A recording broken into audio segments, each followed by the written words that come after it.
All right. So final practice here.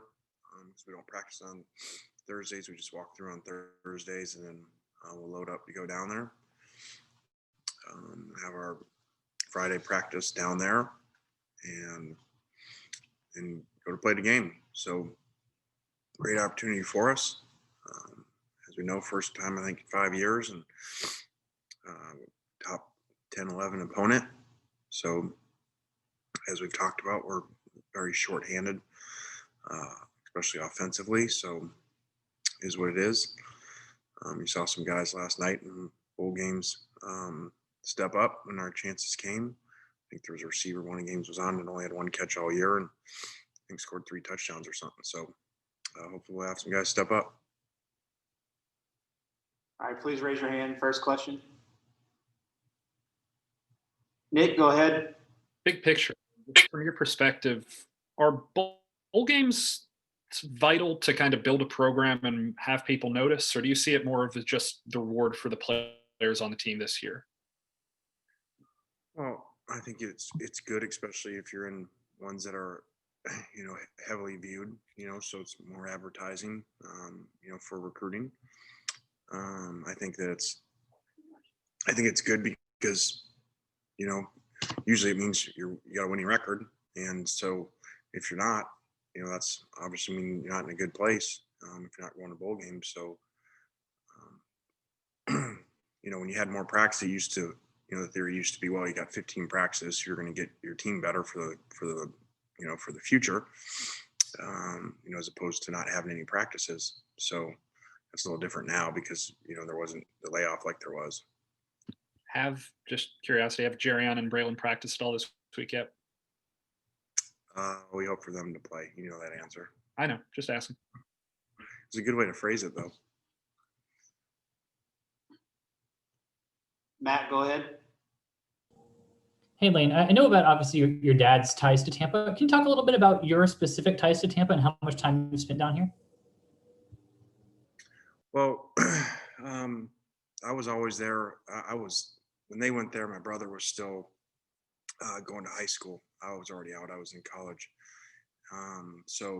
But I would go back there every summer and got married there, and group of guys would go there every summer, and then for years brought the kids there. So and then would go to the OTA days, when Gruden was there, once I was coaching, and spent some time there learning football. So seen a few games there. My brother spent a lot more time because he was in high school. How important do you see this Central Florida area being for you in recruiting as you continue to build the program up? Well, I think that we've always had success with Florida kids, all the way out from USC, going back, speaking of Tampa, to Mike Williams, who's actually coming by practice Friday. And there's always great players in Florida. And I think that there's something to Florida kids about how they work for the most part.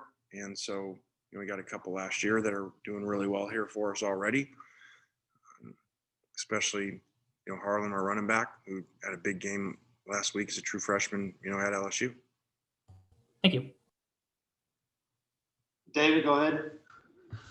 Lane, on Monday, you mentioned your recruiting class was about 95% wrapped up. Can you kind of in general talk about the needs you would like to fill from now until February signing date?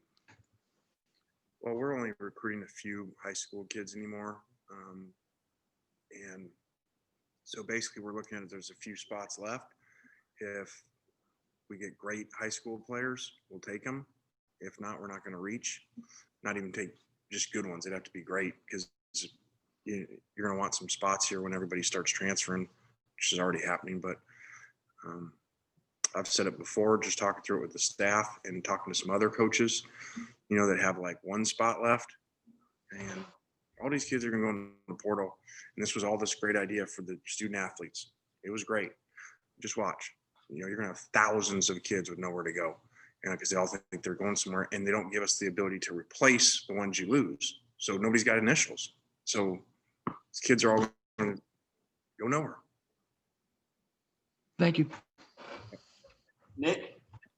Have you started re-recruiting the senior yet, or is that something you're waiting until after the bowl for? No, we did that. We started that weeks ago. Really first to get the idea where, whether they were coming back or going, and then, for ones that were in between to kind of recruit them. And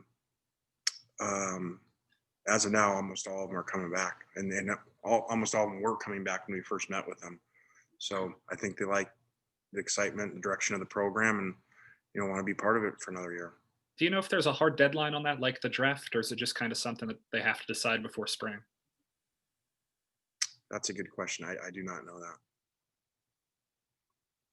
David? Lane, you mentioned Monday that you were having some ongoing conversations with some guys who were still contemplating opting out. Have those things resolved themselves? And if so, can you tell us how they resolve? I'll wait for people to put things on social media. We did have one for sure opt out, but like I've told these kids, they can do their social media thing nowadays. So hopefully that's the only one, and I think it is. I think they're ones on a fence. I think we've met with, and they're back practicing. So hopefully they'll get on the plane tomorrow. Appreciate it. Yep. Neil? Hey, Lane, with the opt-outs happening kind of all over the place and bowl games taking on different significance than they used to in the past, I've never asked you, what are your thoughts on the college football playoff the way it is today? Is 4 the right number, or should it be a higher number? I know when you were at Alabama, you were involved with it every year, I guess. Yeah, it should be 8. It shouldn't. There's too much margin for error for this group of people to decide who the best teams are. And I said, I don't remember what year I said it, maybe 2 years ago, I think. And they listed 1 through 4, and 4 and 3 beat 1 and 2, and then 4 beat 3. So that just shows you how hard that is for anyone to do, let alone these guys to get in a room and figure this thing out. So, there's nothing saying that the best team's not 5, and and then teams knock each other out because different, conferences are different strength, have different strengths. And so, and now you got this argument Notre Dame's in. Well, I'm not saying who should be in, but they just lost their conference championship and beat the team earlier with the backup quarterback, by 1 score. So I'm not saying they shouldn't be in. I'm just saying it's too hard to figure out. So why not let it be 8 and let it play out? Any more questions for Coach? All right, Coach, thank you. All right, guys. Thanks, guys.